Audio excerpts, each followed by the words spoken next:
कल ये बीजेपी की सरकार अगर कुछ करेगी तो कौन आके लड़ेगा? आप आएंगे रोड पे? सर्वे सर्वे सर्वे नहीं, यहां पर कुछ था। कब था रे भाई? नहीं, 500 साल पहले था। अम्मा बीजेपी कहती है कि ओवैसी नया जिन्ना है। अने जिन्ना किधर है मुझे नहीं मालूम।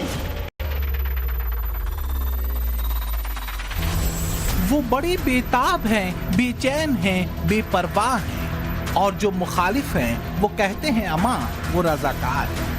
भाईजान जिस हैदराबाद से आते हैं वहां कभी रजाकारों की शरई शमशीरें हिंदुओं पर चमकी थी। फिर जो हुआ वो तारीख में दर्ज है।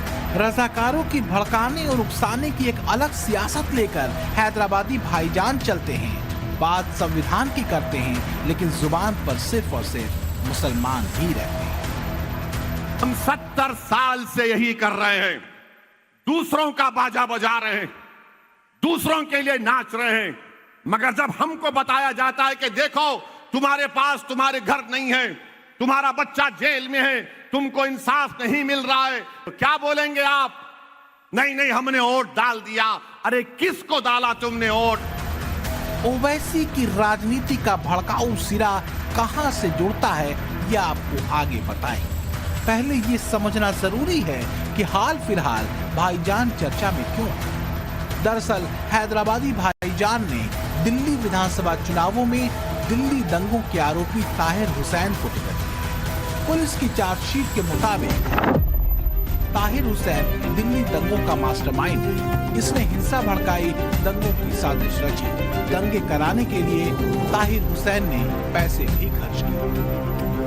अब ये सवाल कोई भी पूछ सकता है कि जितने कानून तोड़ने वाले हैं, जितने गुंडे, माफिया या दंगाई हैं, उन्हीं पर ओवैसी भाईजान इतने मेहरबान क्यों? फिर संविधान का तकिया कलाम क्या सिर्फ दूसरों की आंखों में धूल झोंकने के लिए? असल मुद्दा कानून या संविधान नहीं, मजहब है। क्योंकि जब माफिया अतीक अहमद का कत्ल होता है तो ओवैसी छाती पीटते वहां पहुंच जाते हैं और उसकी मौत पर सरकार पर इल्जाम लगाते, मुसलमानों पर जुल्म बताते हैं। इसी तरह माफिया मुख्तार की मौत पर भी आंख बंद करके आरोप लगा देते हैं कि मुख्तार को जेल में जहर दिया गया। फिर मुसलमानों को भड़काते हैं, इसे मुसलमानों के खिलाफ साजिश बताते हैं। और अब तो भाईजान ने दिल्ली दंगों के आरोपी को मुसलमान होने के नाम पर टिकट दे दिया। आप सोच के देखिए ये किस प्रकार का षड्यंत्र है। स्वाभाविक रूप से एक तरह से पूरे चुनाव को हिंदू मुस्लिम लाइन में पोलराइज करने की साजिश है और एक तरह से ये एक धमकी भी हिंदुओं की के लिए है।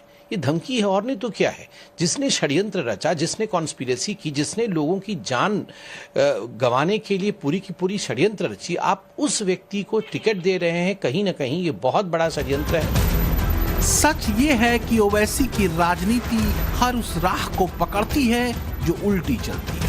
संविधान की सीमाओं का जुमला उछालते ओवैसी हर वो काम करते हैं जिसमें गहरे और खतरनाक कूट संदेश रहते हैं। मजहबी राजनीति की महीन कारीगरी उन्हें विरासत में मिली। बैरिस्टरी का पेशा उन्हें शातिर तरीके से कानूनी दांवपेचों से बचने का कमाल का हुनर देता है। सुनो सुनो, अभी टाइम कितना है? हाँ, 15 मिनट है अभी। Very sorry, very sorry. 9:45 देखो, 9:45। अरे कानून और कानून के कारिंदों का मजाक उड़ाना, उन्हें धमकाना ओवैसी ब्रदर्स का सियासी शगल रहा है। मजहबी उकसावे से वो माहौल बिगाड़ देने की धमकियां सरेआम देते रहे। इंस्पेक्टर साहब, घड़ी है मेरे पास या मेरी घड़ी आपको दी? फिर चलिए चलिए चलिए। गोलियां चाकुओं की बात सुन के समझे के कमजोर हो गया। अभी भी बहुत हिम्मत है, छेड़ो मत। कोई माय का लाल पैदा नहीं हुआ मुझे रोकने के लिए। चंद्रायन गुट्टा बता दो, इशारा कर दिया तो दौड़ना पड़ेगा। तो क्या ओवैसी की राजनीतिक महत्वाकांक्षाएं ठीक वैसी ही दिखती हैं जैसी कभी जिन्ना की हुआ करती थी? बीजेपी के कई नेता ओवैसी की राजनीति को जिन्ना वाली राजनीति के बरक से बताते हैं। अगर देखें तो ओवैसी मार्का राजनीति का मजहबी फॉर्मूला वही है। वक्फ बिल को लेकर मुसलमानों को भड़काना, 3 तलाक को मुस्लिम के पर्सनल लॉ में इंटरफियर बताना, सीएए पर झूठ फैलाना, हिजाब का मुद्दा उठाना, मस्जिदों को खतरे में बताना, यूसीसी पर झूठ फैलाना, उकसाना और सबसे अहम हिंदुओं से नफरत और पुलिस और कानून व्यवस्था का मखौल।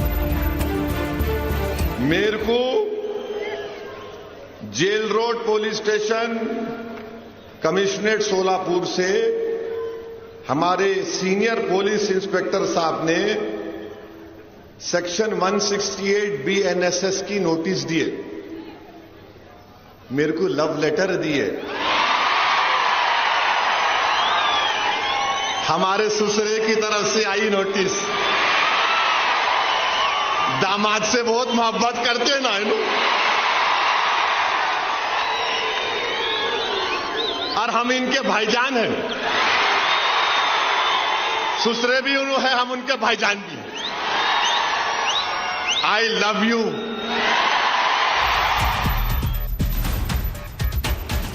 क्या पुलिस और कानून व्यवस्था कायम करने वाली एजेंसी का मखौल उड़ाकर अराजकता का बीजारोपण ओवैसी कर रहे हैं?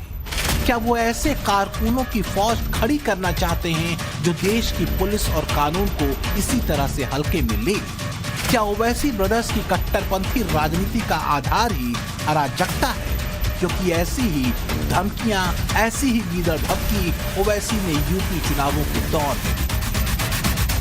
मैं तो उन पुलिस के लोगों से कहना चाह रहा हूं, याद रखो मेरी इस बात को, हमेशा योगी मुख्यमंत्री नहीं रहेगा।